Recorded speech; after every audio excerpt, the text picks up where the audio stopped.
Well, as international relief arrives in Tonga, the full picture of the damage caused by the volcanic eruption and tsunami is beginning to emerge. Robin Dwyer has been speaking to Tonga's High Commissioner to the UK. I wonder if you could just sort of take me back to, obviously, the disaster that happened, the eruption and the tsunami. What's it been like for Tonga over the past 2 weeks? What's the extent of the damage? In Tonga now, we're still very much in the recovery phase. Our communication is still very much intermittent. Food and water is a scarcity. Transportation between the islands is proving to be highly challenging.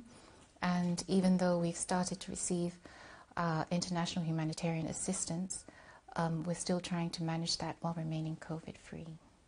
People have been relocated from the islands that were mostly devastated and whose homes were destroyed. So for now, they're living in the evacuation centres, and others have chosen to live with their families. But there will be a day where they would want to return back when things are safe, and temporary shelters are there to provide them with that. It has brought all the Tongans together overseas. We're getting a whole bunch of financial contributions to help the relief efforts in Tonga. So it has served to unite us in a way. And how important is it that the international community gets involved to help out? Aid has begun to arrive, of course, but how crucial is that in getting Tonga back on the road? We're very grateful for our development and donor partners because they were able to bring in supplies such as food and water supply, and also shelter and medicines as well, because medicines are very much needed after the volcanic eruption. And there was also this communications blackout, wasn't there, because this undersea cable got broken during what happened.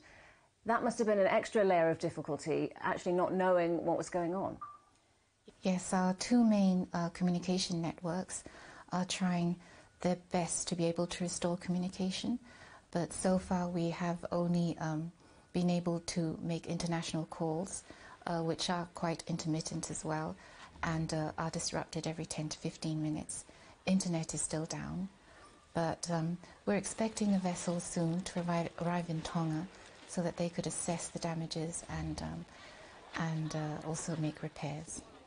What we're hoping now is to use, for the time being, microwave transmission, which was announced by the Prime Minister in his latest press conference, and that will help transmit communication between the islands for now. Obviously a disaster, but it also came on top of another disaster. It was just recovering from Cyclone Gita in 2018. Yes, in the past 5 years we've endured two Category 5 cyclones, and just when we thought that we could rebuild the economy, we have another natural disaster. So natural disasters are becoming more frequent and much more stronger, not only in Tonga but also in the Pacific. Tonga is one of the most vulnerable countries in the Pacific to sea level rise and the impacts of climate change. The most populated area of Tonga, in Nuku'alofa, is